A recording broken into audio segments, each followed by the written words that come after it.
妈妈买的玩具 vs 小熊买的玩具，谁的更好玩有趣？别看我是老阿姨，我的眼光可是贼好的。那这可要看大家的评选啦。这是我买的玩具，这是我买的玩具。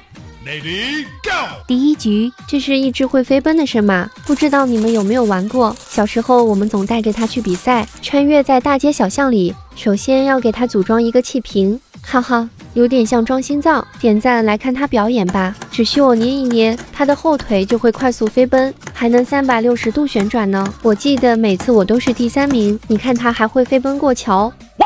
这马简直在玩弄我的智商，给你看看什么是真正的车神。只有你想不到，没有我做不到。以前放学后特别喜欢去小卖部看小男生比赛，哈哈，搭配的车轮还能当成戒指，帅气吧？相信你们应该都有玩过这个，还会搭很长的赛道，1秒钟就能飞奔几米远呢。听着声音是不是特解压？一眨眼就不见了，真的很好玩，就是有点费电池。第二局6S 新款苹果机帅气吧？哈哈哈，其实是一个解压球机了，只要你能把全部球打进去，就是最后的胜利者啦。不过至今还没人能完成，拿在手上也很迷你小巧，真香！哎呀，我这才是游戏机里的王者，小时候拥有这个就感觉特别光荣。隔壁班的老陈看到都馋哭了，那时候我老厉害了，玩个俄罗斯方块可以过很多关，重点还能看电影。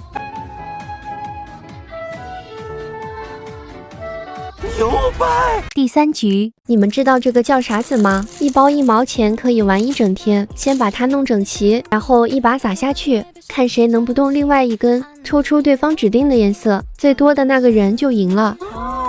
还可以像炒面一样玩耍，把其中一根挑起来，反正就特别好玩，解压经济实惠，男女老少都适合。这有啥？我还手动发光陀螺呢，特别适合家里停电，黑暗中打个光，只需一拉就会旋转。咦，怎么感觉有点奇怪，跟我想象的不同？难道是哪里出错了吗？都不亮也不会旋转，不好意思，有点失误了。第4局，美人鱼的贴纸见过吗？一颗颗闪闪的，可以拿来贴指甲，也是上幼儿园老师必备的贴纸。只要你听话，老师就会贴一颗在额头。你看我还能弄成手链。现在谁还用这种贴纸呀？我这个就不一样了，人见人爱花见花开的，能做各种手工，咕卡呀。好啦，你们觉得谁的玩具好玩有趣呢？